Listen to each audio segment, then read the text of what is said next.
Hello everyone, आप सभी का स्वागत है लेट्स रीड पे। आज हम क्लास 7th की मैथमेटिक्स बुक से चैप्टर 4 लाए हैं जो है सिंपल इक्वेशन। क्लास 6th में भी हम चैप्टर पढ़ चुके हैं अलजेब्रा में। वहाँ हमने एक्सप्रेशन बनाना सीखा था, इक्वेशन भी बनाया था और सॉल्व भी किया था एक दो, जिसमें हमको वैल्यू निकालनी थी वेरिएबल की जो कि उसको सेटिस्फाई करता हो। तो सबसे पहले उसी को एक बार रिवाइज कर लेते। सबसे पहले आता है कि वेरिएबल क्या होता है। तो वेरिएबल का मतलब होता है वैरी करना, यानी चेंज होना। वेरिएबल जो है वो कोई अल्फ़ाबेट होता है जिसकी value according to condition change होती रहती है। फिर आता है कि इक्वेशन क्या है। तो इक्वेशन है जिसमें इक्वालिटी का साइन हो, यानी LHS की वैल्यू RHS के बराबर हो। जैसे चलिए कुछ इक्वेशंस बनाते हैं। हमको स्टेटमेंट दिया होगा और उससे हमको इक्वेशन बनाना होगा। जैसे पहला है the sum of 3 times x and 11 is 32। Question में कहा गया है the sum of 3 time x and 11 is 32, यानी x और 11 का जब हम सम करेंगे, दोनों को जोड़ेंगे और फिर इसका 3 गुना करेंगे, यानी 3 टाइम करेंगे, 3 से मल्टीप्लाई करेंगे पूरे को, तो हमको आंसर मिलेगा 32। जो एक्सप्रेशन वर्ड्स में ऊपर लिखा था उसी को अब हमने अलजेब्रिक फॉर्म में कन्वर्ट किया है। दूसरा क्वेश्चन, दूसरे में कहा गया है 1/3 of A number plus 5 is 8। कह रहा है 1/3 ऑफ ए नंबर, कोई नंबर है जिसका 1/3। तो सबसे पहले मान लेते हैं कि let the number be x। वो नंबर क्या है? x है, नहीं पता है। और इस नंबर का 1/3 क्या हो जाएगा? 1/3 ऑफ x, इस तरह लिखा जाएगा। और इसमें कहा गया है कि 5 ऐड करो प्लस 5, तो आंसर क्या आएगा? 8। एक्सप्रेशन बन गया। इसी तरीके से आपको एक्सप्रेशन दिए जाएंगे। अब चलते हैं वर्ड्स में कन्वर्ट करते हैं। इसी का अपोजिट क्वेश्चन लेते हैं। जैसे जब आपको एक्सप्रेशन दिया होगा अब उसको वर्ड में कन्वर्ट करना होगा। जैसे x minus 5 is equal to 9, इसको कैसे कन्वर्ट करेंगे? तो इसको कहेंगे कि taking away 5 from a number gives 9, यानी किसी नंबर से अगर हम 5 बाहर कर लेते हैं तो हमको क्या मिल जाता है? 9। फिर अब आते हैं एक्सरसाइज की तरफ। ये है एक्सरसाइज 4.1, जिसमें आपको एक्सप्रेशन बनाना होगा या तो बताना होगा कि जो वैल्यू है वेरिएबल की क्या वो उस इक्वेशन को सेटिस्फाई कर रही है या नहीं कर रही। इसी पे सबसे पहला क्वेश्चन एक्सरसाइज से लेते हैं। दिया हुआ है एक्सप्रेशन x प्लस 3 इज 0 और x की वैल्यू आपको 3 दी है। इस पर चेक करके बताना है कि क्या ये इक्वेशन सेटिस्फाई करता है। x की वैल्यू अगर 3 रखें इस इक्वेशन में, तो चलिए रखते हैं। x की जगह 3 रखेंगे हटा के, और 3 दिया हुआ है।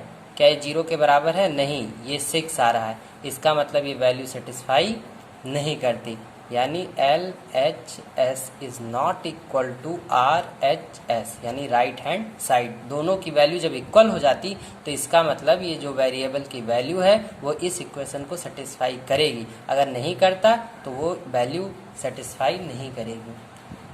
दूसरा पार्ट लेते हैं। x plus 3 is 0।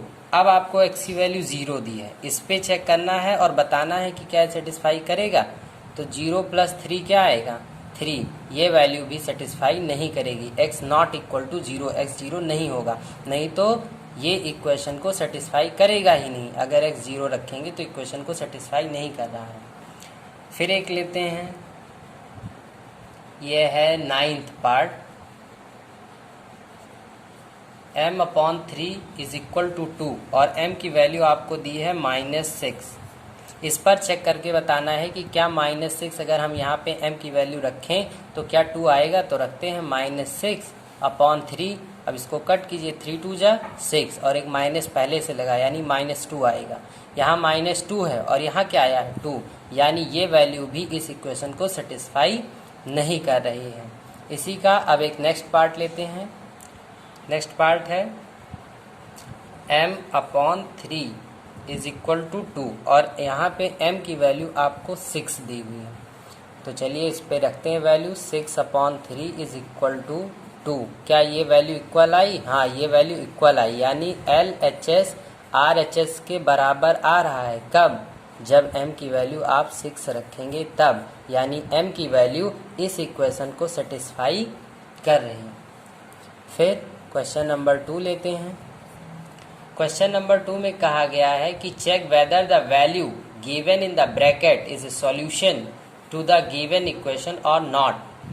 यानी यहाँ भी आपको चेक ही करना है। n+5 इज इक्वल टू 19 और n की वैल्यू आपको 1 दे रखी है। n की वैल्यू 1 पे इस इक्वेशन को चेक करना है कि ये LHS और RHS इक्वल हैं या नहीं है। तो n को हटा के 1 रखेंगे, +5 क्या आएगा 6। क्या वैल्यू इक्वल है LHS और RHS की? नहीं, LHS RHS के इक्वल नहीं आया है।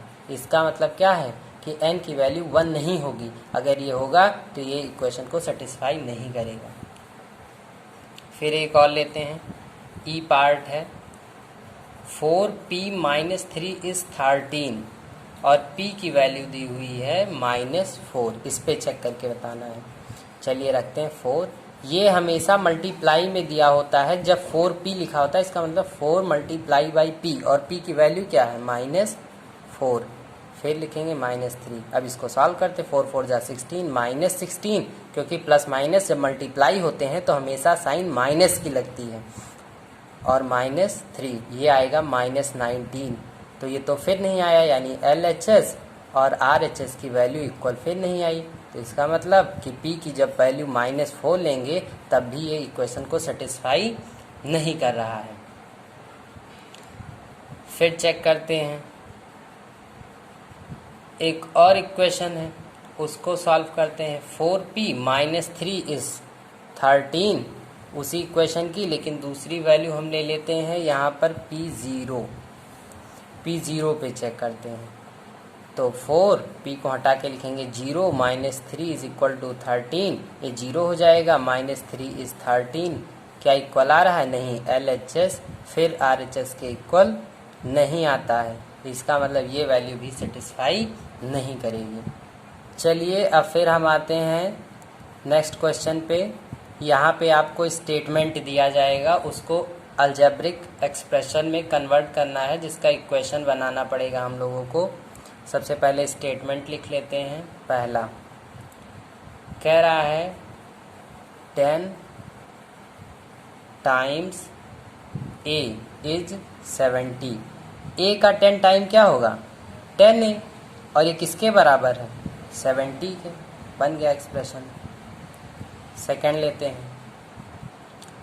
सेकंड में कहा गया है the number divided by 5 gives 6। यानी एक नंबर है, कोई भी ले लेते हैं, जैसे x ले लेते हैं, जब उसको हम 5 से डिवाइड करते हैं तो हमको वैल्यू मिल जाती है 6। ठीक है। फिर नेक्स्ट बढ़ते हैं, नेक्स्ट क्वेश्चन इसी का पार्ट है वो। ये एक्सप्रेशन है कि जैसे if you add 3 to 1/3 of z you get 30। ये एक्सप्रेशन है। कह रहा if you add 3 to 1/3 of z, z का 1/3 क्या है? 1/3 of z। इसमें जब आप 3 ऐड कर देते हैं तब आपको जो आंसर मिलता है वो मिलता है 30। ऐसे पढ़ते ही एक्सप्रेशन बन जाएगा। चलिए फिर उसके बाद में हम इसी को स्टेटमेंट में कन्वर्ट करते हैं। इसका रिवर्स प्रोसेस जो पहले भी हम लोग इंट्रोडक्शन में ही सीख चुके हैं, जैसे p + 4 = 15, इसको आपको स्टेटमेंट फॉर्म में कन्वर्ट करना है। अभी ये एक अलजेब्रिक इक्वेशन लिखा हुआ है। तो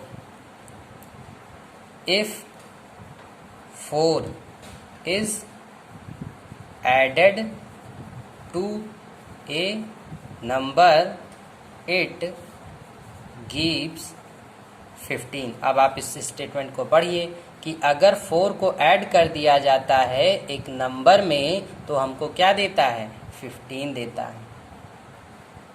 फिर लिखते हैं एक और, 2m is 7, इसको कैसा लिखा जाएगा, twice of A number gives 7। किसी नंबर का 2 टाइम हमको 7 देता है। तो ये बन गया स्टेटमेंट फॉर्म। अब इम्पॉर्टेंट क्वेश्चन आ गया, क्वेश्चन नंबर 6। यहाँ पर आपको कहना है setup an equation in the following cases. यहाँ केस दिया जाएगा और आपको क्या करना है कि उसका इक्वेशन बनाना है। क्वेश्चन आपको मिल जाएगा या आप साइड में देख भी रहे होंगे कि चलिए फिर इक्वेशन बनाते हैं। क्वेश्चन को पढ़िए। Irfan says that he has 7 marble more than 5 time the marble Parmeet has. Irfan has 37 marble, take m to be the number of Parmeet marble. यानी कहा गया है नंबर ऑफ परमित मार्बल्स, कितने मार्बल हैं, m। इसको जो इरफान है वो अभी एक अलजेब्रिक एक्सप्रेशन में बता रहा है। कह रहा है कि जब परमीत के मार्बल्स का 5 टाइम करोगे यानी 5m और उसमें 7 मार्बल और जोड़ दोगे तब वो मेरे नंबर वाले जो मार्बल्स हैं जो एग्जैक्ट में 37 हैं उनके बराबर हो जाएगा। देखिए तुरंत इक्वेशन बन गया। क्वेश्चन में सीधे तौर पे कहा गया है कि जो परमित का मार्बल है जब आप उसका 5 टाइम करेंगे और उसमें 7 मार्बल और ऐड करेंगे तो वो मेरे नंबर ऑफ मार्बल्स के इक्वल हो जाएगा। इसी का सेकेंड पार्ट है। Lakshmi father is 49 year old. Lakshmi के फादर 49 ईयर ओल्ड हैं। He is 4 year older than 3 time Lakshmi age. तो पहले मान लेते हैं, आपके क्वेश्चन में दिया भी हुआ है कि जो लक्ष्मी की एज है, लक्ष्मी की जो एज है वो है y ईयर्स। ठीक है, लक्ष्मी की एज का अगर हम 3 टाइम कर दें 3y हो जाएगा। ठीक है, और फिर उसमें कहा गया है 4 year older than 3 times Lakshmi age, यानी इसमें 4 को भी ऐड कर देंगे तब उसकी एज के बराबर हो जाएगा यानी 49। तीसरा equation, the teacher tell the class that the highest mark obtained by a student in her class is twice the lowest marks plus 7। और हाईएस्ट स्कोर नंबर में दे रखा है 87। लोवेस्ट स्कोर को आपको L लेना है, तो जो लोवेस्ट स्कोर है वो कितना है, L। और जो हाईएस्ट मार्क है जो स्टूडेंट ने ऑब्टेन किया है वो ट्वाइस है, इसका ट्वाइस L, क्योंकि L क्या है, लोवेस्ट स्कोर है। जब इसका ट्वाइस करेंगे आप और उसमें 7 मार्क्स और ऐड कर देंगे तब वो इक्वल हो जाता है हाईएस्ट स्कोर के, और हाईएस्ट स्कोर नंबर में भी दिया हुआ है 87। अब ये इक्वेशन बन चुका है। फिर लास्ट, और इसी के साथ एक्सरसाइज खत्म होगी। लास्ट पढ़ते हैं। In an isosceles triangle, isosceles ऐसे ट्रायंगल होते हैं जिनकी 2 साइड इक्वल होती है। The vertex angle is twice either base angle. Let the base angle be b in degree remember that the sum of angle of a triangle is 180 degree. Triangle के तीनों angle का सम 180 degree होता है।